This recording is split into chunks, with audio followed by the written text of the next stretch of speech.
Channel. మనకి EPF అంటే మనకి పింఛను అనేది ఇస్తారు కదా, అంటే చాలా రకాల ఉద్యోగ సంస్థలు ఉంటాయి కదా, మనకి జాబ్స్ అనేది ఇస్తూ ఉంటారు కదా. సో జాబ్ చేసిన ప్రతి ఒక్కరికి కూడా పిఎఫ్ అనేది ఉంటుంది. సో ప్రతి నెల పిఎఫ్ అనేది కట్ చేస్తారు కదా. సో అలా పిఎఫ్ ఆఫీస్లో మనకి జాబ్స్ అయితే రిలీజ్ అయ్యాయి.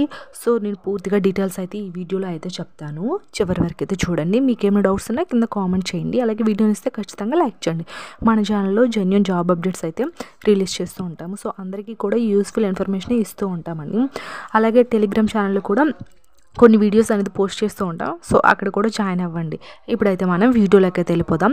అయితే మెయిన్లీ వచ్చేసరికి ఏంటంటే ఈ recruitment union public service commission మనకి invite online recruitment special advertisement applications for recruitment by selection to the followers post. అంటే మనకి ఈ వేకెన్సీస్ ఎక్కడంటే మొత్తం ఎన్ని ఉన్నాయంటే 3023 వేకెన్సీస్ అయితే ఉన్నాయి. సో అది మెయిన్ వచ్చేసరికి. అయితే మనకి assistant in employee main job post వచ్చేసరికి ఏంటంటే పర్సనల్ అసిస్టెంట్ ఎంప్లాయీ. సో దేంట్లోన ప్రొవిడెంట్ ఫండ్ ఆర్గనైజేషన్లో ministry of labour and employment ఆఫీస్లో మనకి ఈపీఎఫ్ ఉంటుంది కదా. సో అందులో మనకి పర్సనల్ అసిస్టెంట్ ఇన్ ఎంప్లాయీకి అయితే 3023 వేకెన్సీస్ అయితే రిలీజ్ చేశారు. సో చాలా మంచి నోటిఫికేషను. ఆల్రెడీ నేను దీని గురించి అనేది ఎక్స్ప్లెయిన్ అనేది చేశాను, ఆల్రెడీ ఒక వీడియో కూడా పెట్టాను. అయితే మొత్తం ఎన్ని వేకెన్సీస్ ఉన్నాయి అంటే మనకి 323 ఉన్నాయి. సో ఒక్కొక్క కేటగిరీ వాళ్ళు ఉంటారు కదా.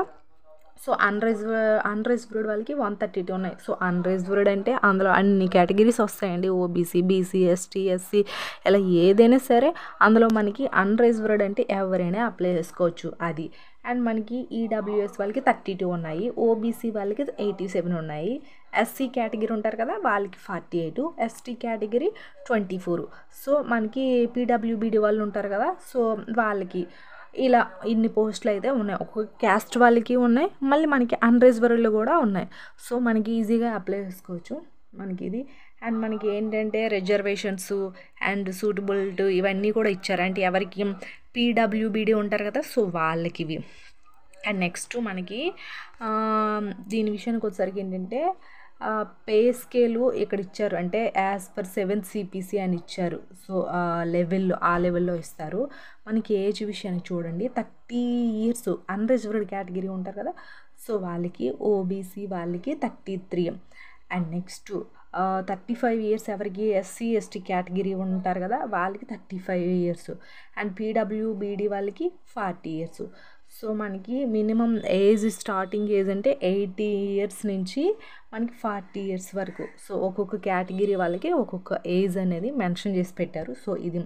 అండ్ మనకి క్వాలిఫికేషన్ ఏంటనేది చూద్దాం. Bachelor degree from recognized university. So degree qualification ఎవరైతే ఉంటుందో సో వాళ్ళైతే అప్లై చేసుకోవచ్చు. సో మనకి ఇందులో ఇంకా అదర్ మెన్షన్ చేశారు ఏమేమి రావాలి ఏంటి అనేది, వాట్ అనేది ఇక్కడ మీరు చదవండి. నేను ఆల్రెడీ కింద డిస్క్రిప్షన్లో లింక్ అనేది ఇస్తాను, పూర్తిగా చదివి అప్లై అయితే చేయండి. సో మనకి డ్యూటీస్ కూడా ఎలా చేయాలి ఏంటి దాని మ్యాటర్ కూడా ఇచ్చారు. సో మనకి మెయిన్లీ వచ్చేసరికి అదర్ డీటెయిల్స్ వచ్చేసరికి ఏంటంటే the post is permanent. So ఇవి government permanent jobs. And group B non gazetted ఉంటుంది కదా, సో నాన్ గెజిటెడ్కి ఇవి. అండ్ హెడ్ క్వార్టర్స్ వచ్చేసరికి న్యూఢిల్లీలో అయితే ఉంటుంది. సో ఇది చాలామంది ఇంతకుముందు వీడియో చేసేటప్పుడు ఎక్కడ ఉంటుంది అక్క హైదరాబాద్ ఇలా అంతా అడిగారు. సో మనకి జాబ్ లొకేషన్ వచ్చేసరికి న్యూఢిల్లీలో అయితే ఉంటుంది. సో ప్రొబేషన్ వచ్చేసరికి 2 years. సో ఏదైనా సరే జాబ్స్కి ఫస్ట్ 2 years అనేది ఖచ్చితంగా మనకి ట్రైనింగ్లా ఇస్తారు. సో 2 years కంప్లీట్ అయిన తర్వాత దాన్ని పర్మనెంట్ అనేది చేస్తారు. సో ఇక్కడ వాళ్ళు మెన్షన్ కూడా చేస్తారు ది పోస్ట్ ఈజ్ పర్మనెంట్ అని. సో ఇది. And next any other conditions ఉంటాయి కదా, మనకి the condition recruit the post will be so ఇవన్నీ కూడా ఇచ్చారు. ఒకసారి మీరు ఇవన్నీ చదువుకొని అప్లై చేయండి. అండ్ నెక్స్ట్ వన్ వచ్చేసరికి మనకి ఇంపార్టెన్స్ అంటే మనకి ఎక్కడ ఏ వెబ్సైట్లోకి అంటే ఈ వెబ్సైట్లోకి వెళ్ళి మీరు ఒకసారి వెళ్ళి చెక్ చేయండి. ఈ వెబ్సైట్లో మనకి పోస్ట్ గురించి పూర్తి డీటెయిల్స్ అయితే ఉంటుంది. మనకి ఈ వెబ్సైట్లోకి వెళ్ళి ఆల్రెడీ మనకి ఎప్పుడు స్టార్ట్ అయింది, March 27th స్టార్ట్ అయ్యింది.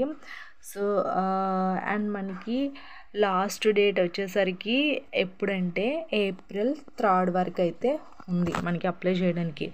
స్టార్టింగ్ డేట్ ఎప్పుడు March 27 and next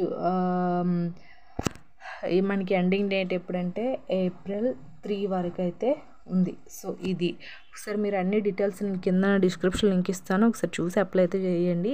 I hope ఈ వీడియో మీకు ఇన్ఫర్మేటివ్గా ఉంటే ఖచ్చితంగా లైక్ చేయండి, షేర్ చేయండి, సబ్స్క్రైబ్ కూడా చేసుకోండి. మీరు సపోర్ట్ ఇస్తారనేది కోరుకుంటున్నాను.